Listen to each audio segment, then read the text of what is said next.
This undeniable, commonly denied fact that whatever the cure of progress may be, if it fits no graceful formula, disables any analysis of modernization, which starts from the assumption that it consists of the replacement of the indigenous and obsolescent with the imported and up-to-date, not just in Indonesia, but throughout the third world, throughout the world. Men are increasingly drawn to a double goal: to remind themselves and to keep peace, or more, to keep pace and more with the 20th century. A tense conjunction of cultural conservatism and political radicalism is at the nerve of new state nationalism, and nowhere more conspicuously so than in Indonesia.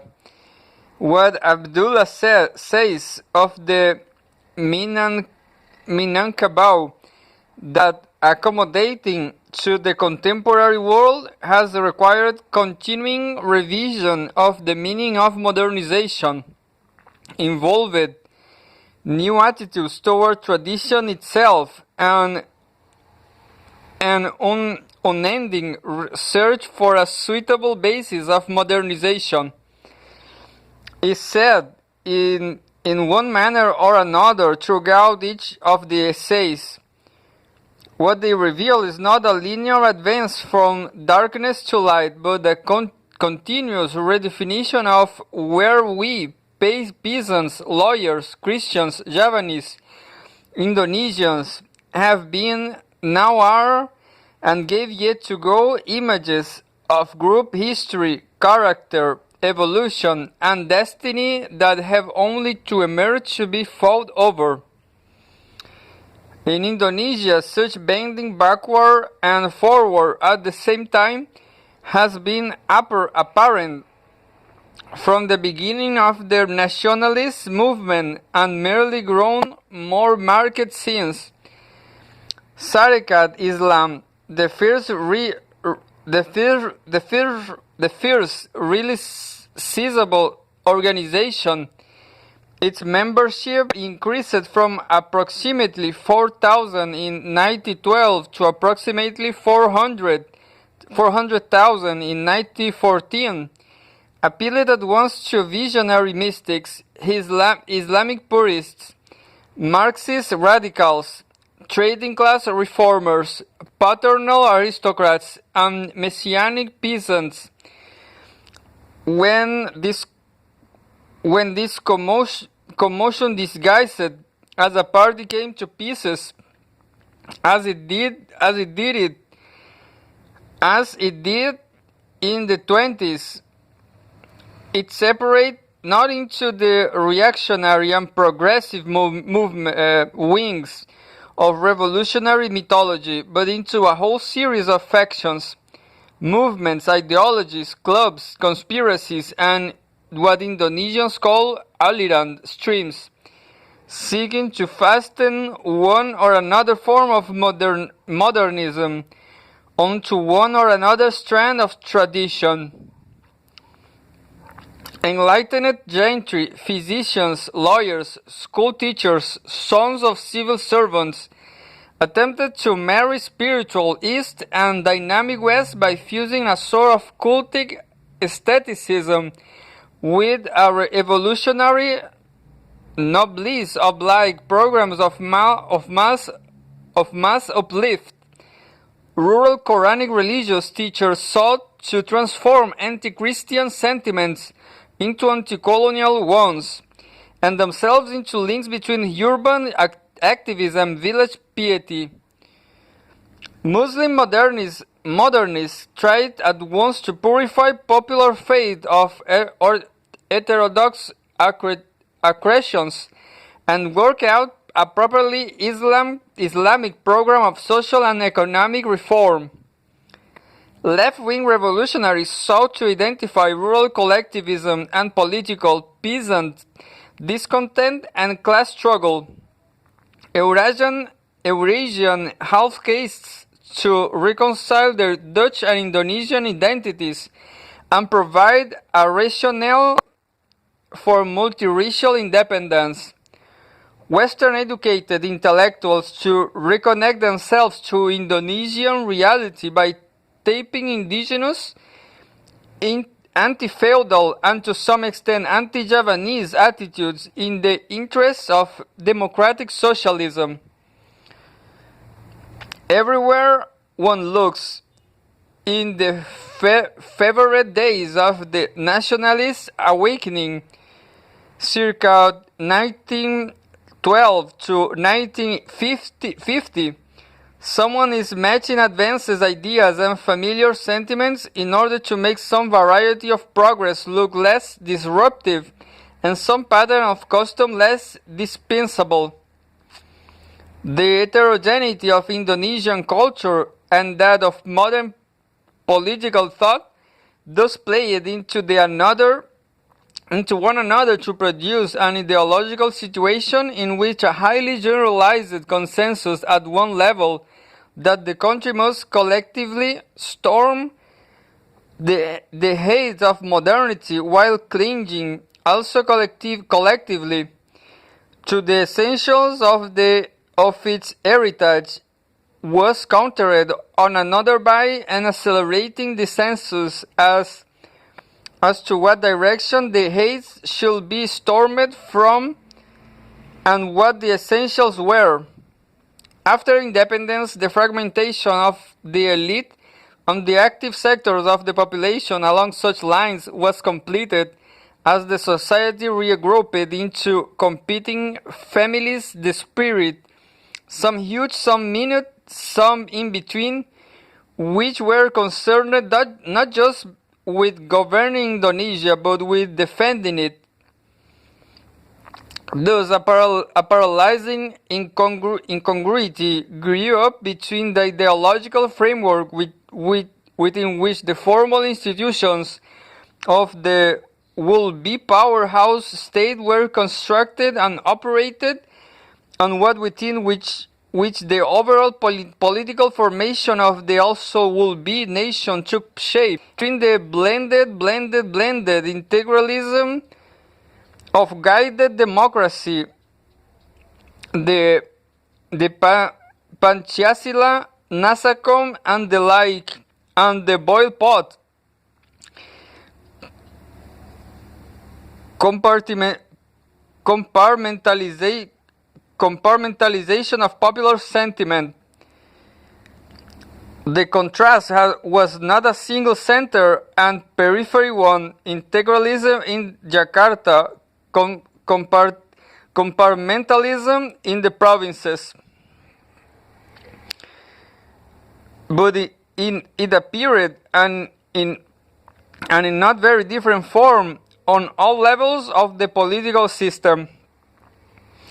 From the village coffee shops where Santoro's peasants laid their small plants to the bureaus of Merkeda Square, where Anderson's ministerials laid their larger ones, political life proceeded in a curious kind of double-level way, in which a rivalry, again, not just for power, but for the power above power, the right to specify the terms under which direction of the state, or even mere official existence, is granted, went on, wrapped in the generous phrases of common struggle, historic identity, and national brotherhood.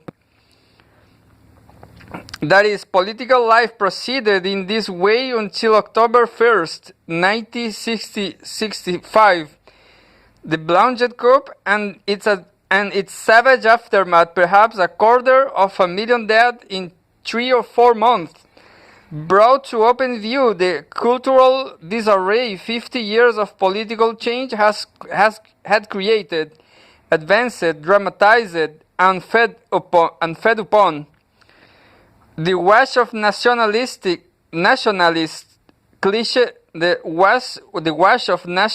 cliches soon clouded the scene again. For one can no more stare at the abyss than at the sun. But there can be very few Indonesians now who do not know that, however clouded, the abyss is there, and they are scrambling along the edge of it. A change of awareness which may prove to be the largest step in the direction of a modern mentality they have yet made. Fifth, whatever social scientists might desire, there are some social phenomena whose impact is immediate and profound, even decisive, but whose significance cannot effectively be assessed until well after their occurrence. And one of these is certainly the eruption of great domestic violence. The Third World has seen a number of these eruptions over the 25 years it has been coming into being. The partition of India, the Congo Mutiny, Biafra, Jordan, but one can have been more shattering than the Indonesian, nor more difficult to evaluate. Since the terrible last months of 1965, all scholars of Indonesia, and especially those trying to penetrate the country's character, are in the uncomfortable situation of knowing that a vast internal trauma has shaken their subject, but not knowing, more than vaguely, what its effects have been. The sense that something has happened for which no one was prepared, and about which no one yet quite knows what to say, haunts the essays in the whole volume, making them read sometimes like the agon of a play with the crisis left out. But there is no help for this. The crisis is still happening. Of course, some of the old war effects are clear. The Indonesian Communist Party, of its claims the third largest in the world, has been, at least for the present, essentially destroyed. There is military rule. Sukarno has first immobilized, then with that controlled, relentless grace the Javanese call halus, deposed, and has since died. The confrontation with Malaysia has ended. The economic situation has markedly improved. Domestic security and the cost of large-scale political detentions has come to virtually the entire country for almost the first time since independence. The flamboyant desperation of what now is called the old order has been replaced by the muted desperation of the new order. But the question, what has changed, is still, when it refers to culture, a bluffing one. Thoroughly so great a catastrophe, especially as it mostly occurred in villages among villagers, had hardly have left the country unmoved. Yet how far and how permanently it has been moved is impossible to say. Emotions surface extremely gradually, if extremely powerfully, in Indonesia. The crocodile is quick to sink, then say, but slow to come up. Both writings on Indonesian politics and those politics themselves are permeated right now with the confidence derived from waiting for that crocodile come up. In the history of comparable political seizures, however, and when one looks at the history of the modern world, they are easy enough to find. Some outcomes seem more common than others. Perhaps the most common is a failure of nerve, a constriction of the sense of possibility, massive internal bloodlettings, like the American of the Spanish Civil Wars, have often subjected political life to the sort of muffled panic we associate with psychic trauma more generally. Obsession with signs, most of them illusory, then it is about to happen again. Perfection of elaborate precautions, most of them symbolic, to see that it doesn't, and an irremovable conviction, most of it visceral, and it is going to anyway, all resting perhaps on the half-recognized desire that it do so and to get over it with. For a society as for an individual, an inner catastrophe, especially when it occurs in the process of a serious attempt to change, can be both a subtly addictive and a profoundly redefining force.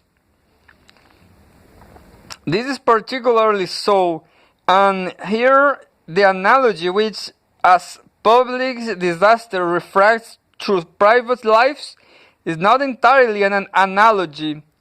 With individual response continues when the truth of what has happened is obscured by convenient stories, and passions are left to flourish in the dark, accepted for what they were, as terrible as they were. The events of 1965 could free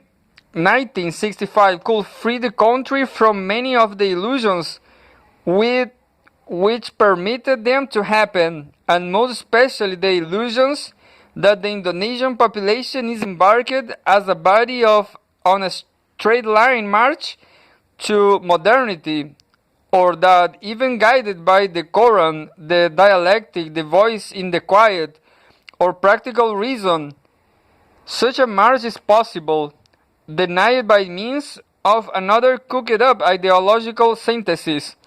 The half-suppressed memory of the events will perpetuate and indefinitely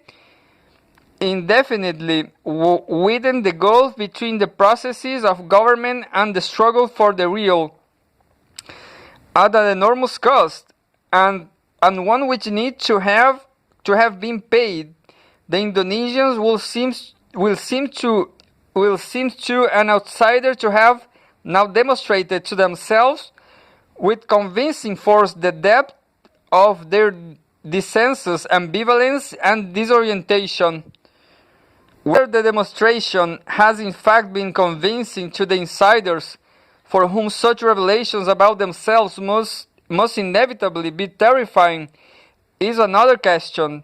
Indeed, it is the central question of Indonesian politics at this juncture of history.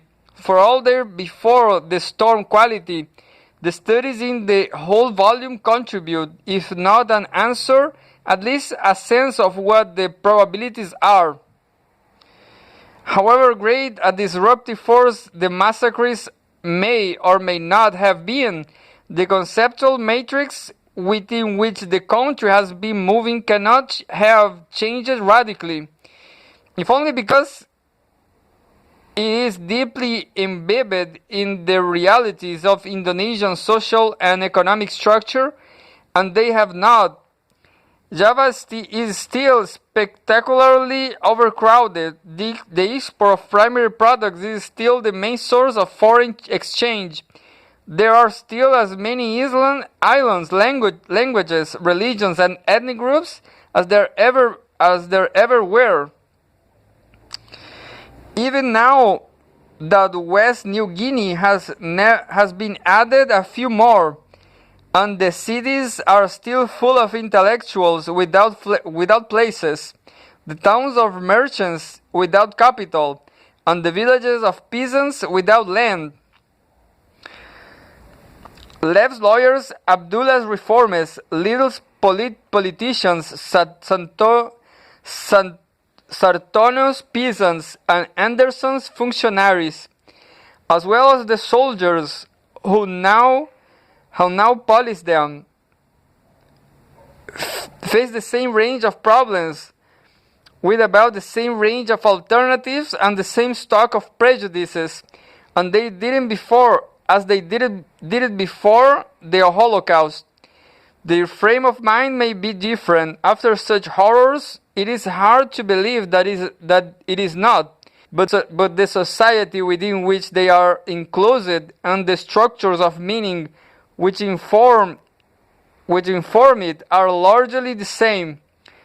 Cultural interpretations of politics are powerful to the degree that they can survive. In an intellectual sense, the events of politics and their ability to do that depends on the degree to which they are well grounded sociologically, not on their inner coherence, their rhetorical plausibility, or their aesthetic appeal.